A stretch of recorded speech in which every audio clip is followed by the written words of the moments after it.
watching the lesson on surface area. We're finally getting to calculating surface area. In this lesson, we'll be talking about the different ways we can calculate or find surface area for different shapes. So the types of questions I'll give you on a test, for example, would be where I give you the 3D shape and you have to find the surface area. A common mistake is people don't see this shape, and this shape on the prism, and so they ignore it. They don't include that in the surface area. And so they have an inaccurate surface area because they're not including those sides.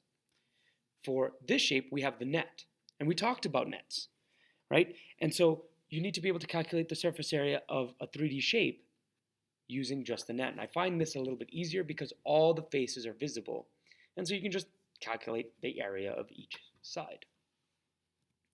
So surface area is the area of all the faces added up, right? So for this rectangular prism, we have 6 sides, right? 1, 2, 3, 4, in the back, 5, and the front, 6, right?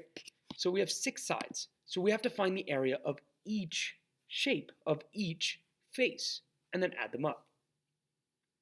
So step 1 is knowing how many faces are in your shape. And again, this sounds easy, but a common mistake is they forget a face. And if you forget the face, you have an inaccurate surface area. So spheres have 1 face. It's just curled into a ball. Cubes and cuboids have 6 faces. Cylinders, common mistake is they'll say it's 2 because this one and this one, but they forget about the curved face, so they have 3 faces, right? And we'll be focusing on these. We won't really end this one. We won't be focusing on pyramids, cones, and hexagonal prisms, but you can do the same thing with hexagonal prisms by just counting the rectangles and the 2 faces, right? 1, 2, 3, 4, 5, 6, 7, 8. So it has 8 faces, right? Triangular prisms have 1, 2, 3, 4, 5. 5 faces. And so you need to be able to know how many faces a shape has. Once you can do that, you can calculate surface area pretty easily. So here we have an example. We have this rectangular prism, and the faces, the number of them is 6. We have 6 faces because it's a rectangular prism. Okay, well, in our first lesson, we talked about views of 3D shapes. And the reason why we did this was so that you could easily calculate the area of each face. So, for example, we have the front, and the front looks like this, right? And the front is 4 centimeters wide, or long, and 8 centimeters high. So I do 4 times 8, which gave me a front area, the front area of 32. Then I do the top, which basically looked like that, right? And the top was 2 and 4, which gave me an area of 8. The left side, which looked like that, right? Which looked like that, was 2 and 8, which gave me an area of 16. And now the back matches the front, so it should be 32, and you can check that yourself. The right is 16 because it matches the left, and the bottom is 8 because it matches the top, right? They have symmetrical sides, so the areas should be the same. The front is the same as the back, the top is the same as the bottom, and the left is the same as the right. So you could just find all these areas, right? You add them all up, and you get 112 centimeters, and I should add this, centimeters squared, right? The surface area of the shape is 112 centimeters squared because I took the area of each face and added them up. So try this one on your own. So pause the video and try this question on your own, and then we'll solve it together.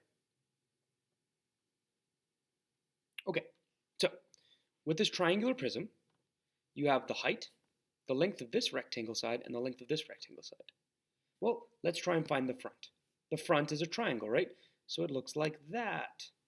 And we know the height is 6. Sorry, it's not to scale, and the width is 4. And if you recall from the previous lesson, to calculate the area of a triangle, you need base times height, but then you need to divide by 2. So 6 times 4, 24, divided by 2, it's 12. So now we know the area of the front triangle. Well, the front triangle should match the back triangle, so that must have an area of 12 as well. So we found two sides already. Now, if you recall, triangular prisms have 5 sides, so we have 3 more left to do. Now, this is where mistakes can happen. The triangle is the easy part, right? We have this rectangle. Well, it's 12 centimeters long and not 6 centimeters high, but 7 centimeters high because that's this rectangle, right? Doesn't match the height. So it's 12 times 7. 12 times 7, which gave me 84. And I'm just going to double check this to make sure, right? 12 times 7, 84. Perfect. Now, here's the trick though, right? We have 12 and 12 for those two triangles. Yes, the one rectangle is 84, but are all the rectangles area 84? Common mistake is, oh, I have 3 rectangles times 3. But the only other rectangle that matches this area, this one, is the opposite side, this one. So you have another 84. But the bottom is a different rectangle because, again, it's 12 long and then 4 across, not 7 across, right? So we'd have to do 4 times 12 instead. 48, right? So we can put these together to make 24 for the triangles. 24 for the triangles. And then we can just add everything up, right? 1, 2, 3, 4, but this is 2 sides, so that's 5, right? So we just go like this.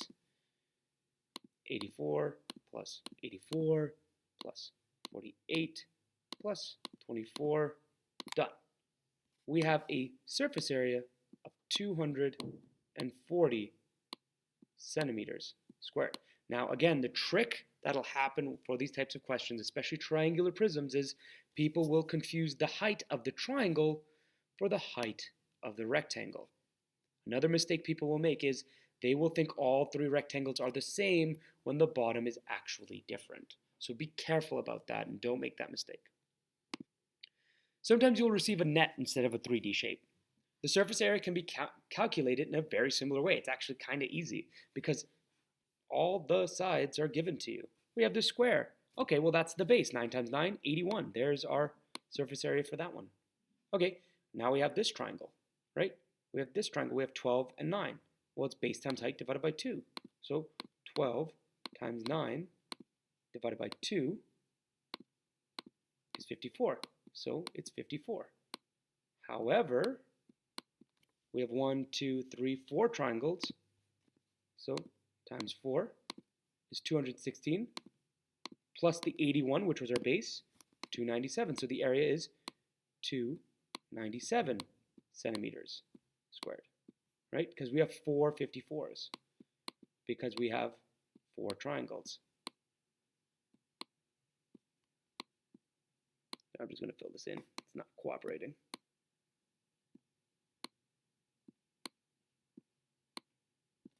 Right, and squeeze that one in, sorry, 54, because we have 4 triangles. So 1, 2, 3, 4 plus 81 gives me the 297.